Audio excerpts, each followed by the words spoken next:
नमस्कार दोस्तों, computer subject से रिलेटेड इम्पोर्टेंट एमसीक्यूज के पार्ट नंबर 8 में आप सभी का मैं प्रदीप कुमार एक बार फिर बहुत बहुत स्वागत करता हूं।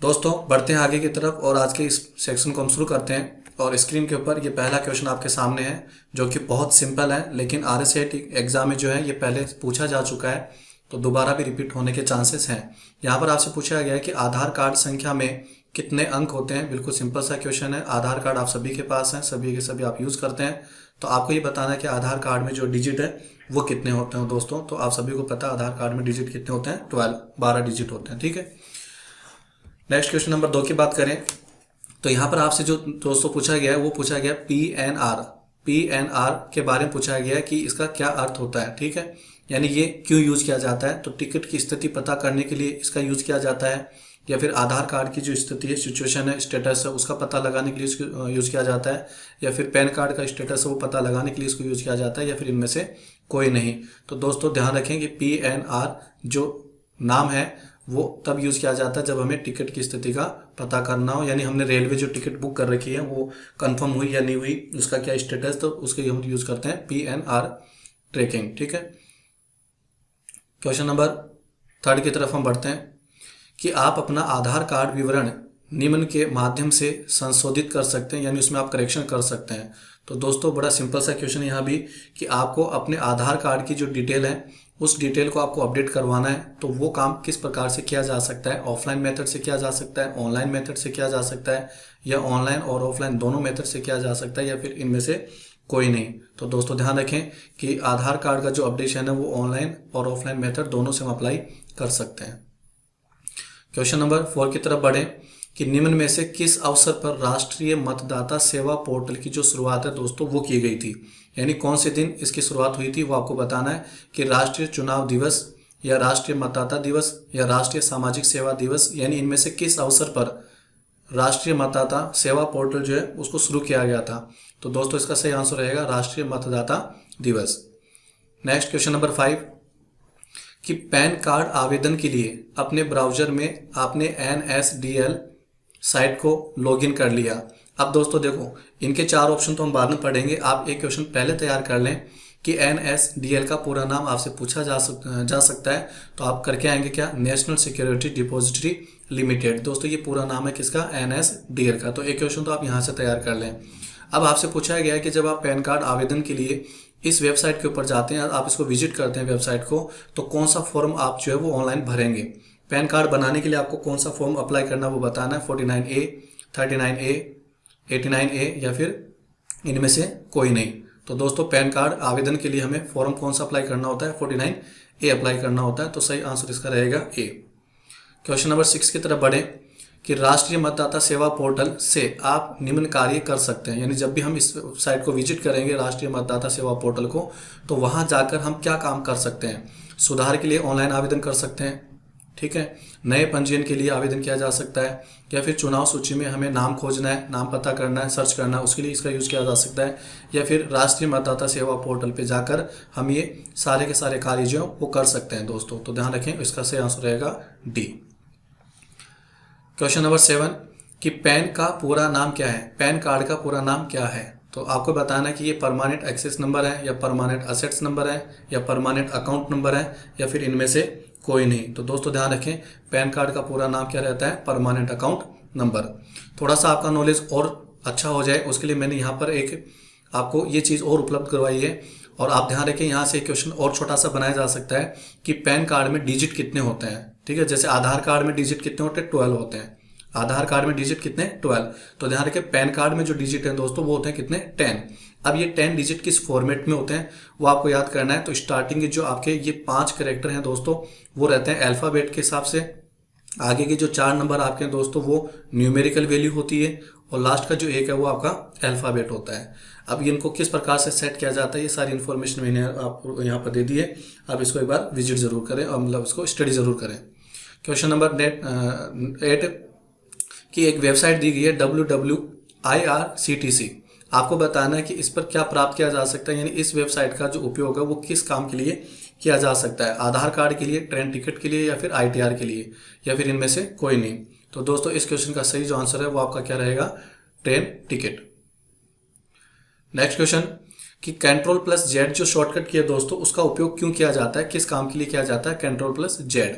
आपको बताना कि कंट्रोल प्लस जेड अंडू के लिए यूज किया जाता है, पेस्ट के लिए, डिलीट के लिए या फिर कॉपी के लिए। तो दोस्तों ध्यान रखें कंट्रोल प्लस जेड जो किसके लिए यूज किया जाता है, अंडू के लिए यूज किया जाता है। तो ये तो बात हुई इस क्वेश्चन की। इसी के साथ साथ आपको कुछ शॉर्टकट की दोस्तों और याद करनी है।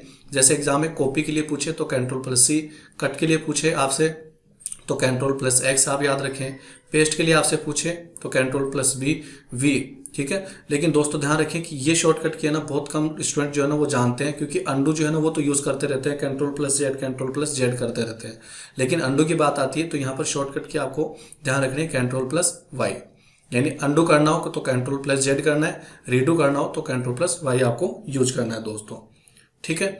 नेक्स्ट क्वेश्चन नंबर 10 की तरफ बढ़े कि किसी डॉक्यूमेंट को यदि पहली बार सेव करना हो, यदि किसी डॉक्यूमेंट को हमें पहली बार सेव करना हो तो इसके लिए हम कौन सा ऑप्शन यूज करेंगे, सेव एज ऑप्शन यूज करेंगे या फिर सेव वाला ऑप्शन यूज करेंगे, ठीक है, या फिर दोनों आप यूज करना चाहेंगे या इनमें से कोई नहीं। तो दोस्तों ध्यान रखें कि जब किसी डॉक्यूमेंट को फर्स्ट टाइम पहली बार जब उसको सेव किया जाता है, सुरक्षित किया जाता है, तो उसके लिए हम सेव वाला ऑप्शन ही यूज करते हैं। यानी आपको बी सी और डी नहीं करना है, यानी केवल ए करना आपको सेव।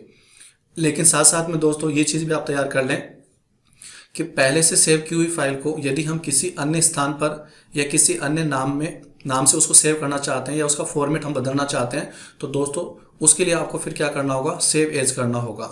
और एग्जाम में इनकी शॉर्टकट की भी पूछी जा सकती है। तो सेव करने के लिए तो कंट्रोल प्लस एस है ही, जो आपने पहले से नोट कर रखी होगी, आपके नोट्स के अंदर होगी ये चीज। और इसके लिए भी पहले बात हो चुकी है कि सेव एज की जो शॉर्टकट की है दोस्तों वो क्या रहती है, F12 रहती है, ठीक है। तो ये भी आप नोट कर सकते हैं। क्वेश्चन नंबर 11 की बात करें कि यहाँ पर आपको एक ब्लैंक फिट दिया गया है कि उसके जरिए आप वर्तमान डॉक्यूमेंट की किसी भी लोकेशन को दूसरे डॉक्यूमेंट या वेबसाइट से जोड़ सकते हैं, ठीक है। यानी एक डॉक्यूमेंट को किसी दूसरे डॉक्यूमेंट से या फिर किसी वेबसाइट से आप जोड़ सकते हैं। तो इसके लिए आप क्या करेंगे, लिंक वाला ऑप्शन यूज करेंगे, हाइपर लिंक आप यूज करेंगे, डेटाबेस आप यूज करेंगे या फिर सभी को यूज करेंगे। तो दोस्तों ध्यान रखें इस काम के लिए आपको कौन सा ऑप्शन यूज करना है, हाइपर लिंक। यानी हाइपर लिंक क्या करता है कि दो डॉक्यूमेंट्स को जो है जोड़ देता है, उनको लिंक कर देता है। तो इसके लिए हम करते हैं हाइपर लिंक। लेकिन दोस्तों एग्जाम में इसकी शॉर्टकट की भी पूछी जा सकती है कि हाइपर लिंक की शॉर्टकट की क्या होती है। तो वो आप एग्जाम में क्या करके आएंगे, कंट्रोल प्लस के, इसको आप सही करके आएंगे, ठीक है। क्वेश्चन नंबर 12 कि वर्ड में एक फाइल क्या कहलाती है, वर्ड में एक फाइल कहलाती है, क्या कहलाती है वो आपको बताना है कि उसको हम डॉक्यूमेंट कहते हैं, टेम्पलेट कहते हैं, डेटाबेस कहते हैं या फिर फॉर्म्स कहते हैं। तो दोस्तों ध्यान रखें कि वर्ड में बनी हुई फाइल है वो क्या कहलाती है, डॉक्यूमेंट कहलाती है, ठीक है। तो सही आंसर इसका हो गया ए। क्वेश्चन नंबर 13 कि एक विषय सूची है। सबसे पहले तो आप इसको ध्यान रखें, एक विषय सूची की बात हो रही है, इंडेक्स की बात हो रही है, जो डॉक्यूमेंट में अपने संबंधित रेफरेंस पर उपस्थिति कराता है। तो इसको हम क्या बोलते हैं, टेबल बोलते हैं, क्लिपबोर्ड बोलते हैं या फिर इंडेक्स इसको कहते हैं या फिर टेबल ऑफ कंटेंट कहते हैं। तो दोस्तों ध्यान रखें, फ्रेंड्स ध्यान रखें कि विषय सूची की बात हो रही है। तो इस काम के लिए आपको क्या करके आना है, टेबल ऑफ कंटेंट वाला ऑप्शन सही करके आना है एग्जाम में। नेक्स्ट क्वेश्चन नंबर 14 की बात करें कि जब आप होम टैब में फॉर्मेट पेंटर आइकन पर क्लिक करते हैं माउस से, तो आपका जो माउस पॉइंटर है दोस्तों वो बदल जाता है। किस में बदल जाता है ये आपको बताना है कि वो एरो में बदल जाता है, बी में बदल जाता है, पेंट ब्रश में बदल जाता है या फिर ब्लैक एरो में बदल जाता है। तो दोस्तों ध्यान रखें कि फॉर्मेट पेंटर आइकन पर जब हम क्लिक करते हैं तो हमारा जो माउस पॉइंटर होता है वो किस में बदल जाता है, पेंट ब्रश में बदल जाता है। तो सही ऑप्शन आपका रहेगा यहाँ पर सी। क्वेश्चन नंबर 15 कि कट कमांड के इस्तेमाल से डॉक्यूमेंट पर क्या प्रभाव पड़ता है। यानी जब हम कट कमांड यूज करते हैं जिसकी शॉर्टकट की है कंट्रोल प्लस एक्स, तो इससे डॉक्यूमेंट पर क्या प्रभाव पड़ता है, ठीक है। एप्लीकेशन बंद हो जाता है या सिर्फ आधा सक्रिय नहीं दिखाई देता या सिलेक्टेड टेक्स्ट और ग्राफिक्स जो रिमूव हो जाते हैं या इनमें से कोई नहीं। तो दोस्तों ध्यान रखें इसका सही आंसर आपको करना है सिलेक्टेड टेक्स्ट और ग्राफिक्स वो वहां से क्या हो जाते हैं, रिमूव हो जाते हैं जब हम कंट्रोल प्लस एक्स करते हैं, यानी कट कमांड का उपयोग करते हैं।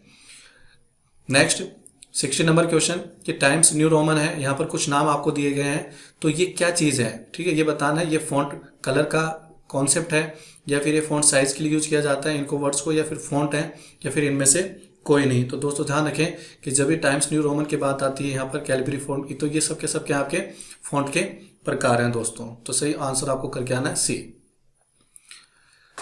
17 कि माइक्रोसॉफ्ट वर्ड 2010 में, तो यहाँ पर स्पेशली बात करी गई है माइक्रोसॉफ्ट वर्ड 2010 की, कि माइक्रोसॉफ्ट वर्ड 2010 में निम्न में से कौन सा टैब TAB कौन सा टैब बाय डिफॉल्ट नहीं होता। यानी ये 4 आपको ऑप्शन दिए गए। आपको बताना है कि MS वर्ड 2010 में फाइल टैब नहीं होता, इंसर्ट टैब नहीं होता, होम टैब नहीं होता या फिर डिजाइन टैब नहीं होता। तो दोस्तों यदि आपने MS वर्ड को पढ़ा है, थोड़ा बहुत आप इसका नॉलेज रखते हैं, तो इजी वे में आप इसका आंसर कर सकते हैं। ठीक है, तो ध्यान रखें MS वर्ड 2010 में डिजाइन जो टैब है दोस्तों वो उपलब्ध नहीं होता है, इंसर्ट, होम और फाइल रहता है। तो सही आंसर आपका रहेगा डिजाइन। क्वेश्चन नंबर 18 कि यदि आप माइक्रोसॉफ्ट वर्ड डॉक्यूमेंट में टेक्स्ट टाइप करना शुरू करेंगे तो जो टेक्स्ट है आपका, टेक्स्ट है वो सेंटर में टाइप होगा। सेंटर में ये टेक्स्ट आप कर लें यहाँ पर, ठीक है, टेक्स्ट रहेगा आपका, ये वर्ड सही कर लें, ठीक है। तो टेक्स्ट जो है वो सेंटर में टाइप होगा। ये दोस्तों आपको बताना है कि ये जो स्टेटमेंट है ये सही है या गलत है। तो दोस्तों ये सेंटेंस तो आपका क्या रहेगा, गलत रहेगा। कारण कि जब हम MS वर्ड में काम करते हैं और जब हम टाइपिंग शुरू करते हैं MS वर्ड में, तो वो टाइपिंग दोस्तों कहाँ से स्टार्ट होती है लेफ्ट साइड से, यानी लेफ्ट साइड से स्टार्ट होती है और वो राइट साइड में चली जाती है। टाइपिंग हम करते हैं, जो लाइन हमारी है वो राइट साइड में जाती है। तो लेफ्ट से स्टार्ट होता है और राइट साइड में चले जाता है। लाइन पूरी होने के बाद फिर लेफ्ट में आ जाते हैं, फिर लाइन पूरी होती है, फिर अब लेफ्ट में आ जाते हैं।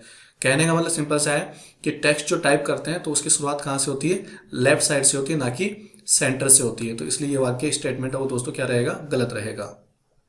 क्वेश्चन नंबर 19 कि आप माइक्रोसॉफ्ट वर्ड के मेल मर्ज फीचर का उपयोग करके उन लोगों को विशेष प्रस्तावों के बारे में अपने डॉक्यूमेंट को मेल कर सकते हैं। तो यहाँ पर बताना है कि ये स्टेटमेंट सही है या गलत है। तो दोस्तों ऑप्शन जो है वो तो बिल्कुल सही है। और साथ में ध्यान रखें कि जब RSCT एग्जाम की बात करें या फिर और कंपटीशन एग्जाम्स की बात करें तो इस प्रकार A और B 2 ऑप्शन वाले क्वेश्चन नहीं आते हैं, यानी A, B, C और D, यानी 4 ऑप्शन आपके सामने होते हैं, A, B, C और D। तो दोस्तों ये क्वेश्चन तो वहाँ नहीं आएगा, लेकिन ये क्वेश्चन जरूर बन सकता है कि MS वर्ड का उपयोग करके यदि मान लो हम कोई विशेष, हमारा कोई फंक्शन है, जैसे बर्थडे है या कोई और प्रोग्राम हम ऑर्गेनाइज कर रहे हैं और हमें बहुत सारे लोगों को वहाँ इन्वाइट करना है, तो दोस्तों जो उनको इन्विटेशन हम देंगे वो इन्विटेशन का जो मैटर वो तो सेम रहेगा, जो मैसेज उनको देना है वो तो सेम रहेगा, लेकिन लोगों के नाम या उनके एड्रेस जो हैं, ठीक है, वो अलग होंगे।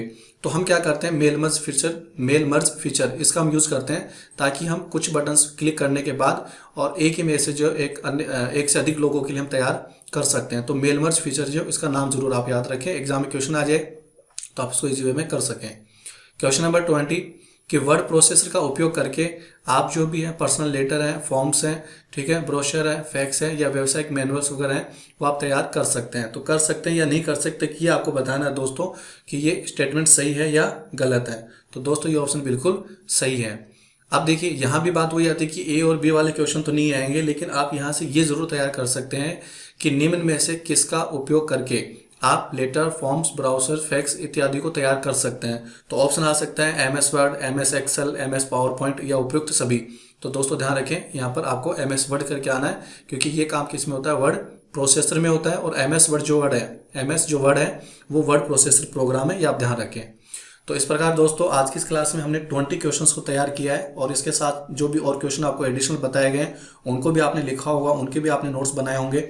और दोस्तों हर वीडियो में आपको बात बोलता हूँ कि वीडियो देखने से और सुनने से, ठीक है, रिजल्ट आएगा, लेकिन उतना रिजल्ट नहीं आएगा जितना रिजल्ट रिपीट करने से आएगा।